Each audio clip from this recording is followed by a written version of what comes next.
இந்த ரிஷப ராசி அன்பர்களுக்கு தை மாத பலன்களை பார்க்க போகிறோம். பொதுவாக இந்த தை மாதத்தில் ரிஷப ராசியுடைய ராசியில் சொல்லக்கூடிய சுக்கிர பகவான் ராசிக்கு பாக்யஸ்தானத்துடைய 9ஆம் பாவத்தில் மகர வீட்டில் உச்சம் பெற்ற செவ்வாயுடன் அமர்ந்து சூரியன் புதனோடு சேர்க்கை பெற்றிருக்கிறார். ஸோ உங்களுக்கு மகாலட்சுமி இடம் சொல்லக்கூடிய 9ஆம் பாகம். ஸோ உங்களுக்கு கிடைக்க வேண்டிய பாக்கியம் அனைத்தும் இந்த மாதம் கிடைக்கும். வரவு அதிகமாக இருக்கும், செலவு கம்மியாக செய்வீங்க. அதே போல் நீங்கள் எதிர்பார்த்த பண வரவு தன வரவு தாராளமாக கிடைக்கும். வண்டி வாகன சேர்க்கை வாங்குவீங்க. திருமணம் சார்ந்த விஷயங்களில் உள்ள பிரச்சனைகள் தீர்ந்து திருமணம் கைகூடி வரும். அதே போல் குழந்தை பாக்கியம் ரொம்ப நாளாக வேண்டிட்டு உங்களுக்கு கண்டிப்பாக குழந்தை பாக்கியம் கிடைக்கும்.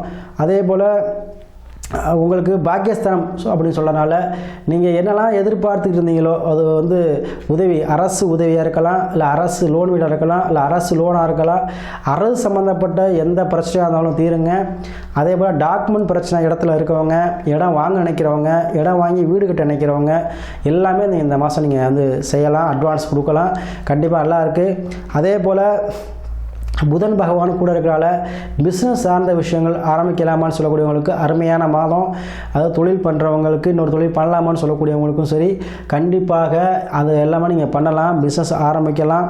அதே போல் மனைவி வழி மூலமாக உங்களுக்கு ஆதாயம் உண்டு. அதே போல் மனைவி வழி உறவினர் மூலமாக ஆதாயம் உண்டு. பார்ட்னர்ஷிப், நல்ல பார்ட்னர்ஷிப் அமைவாங்க. நீங்கள் எதிர்பார்த்த அளவுக்கு தனவரவு தாராளமாக கிடைக்க போகுது. மகாலட்சுமி யோகம் இந்த மாதம் உங்களுக்கு உண்டு. இந்த மாதத்தில் தைப்பூச நதிக்கு முருக வழிபாடு செய்வது இன்னும் உங்களுக்கு சிறப்பை கொடுக்கும்.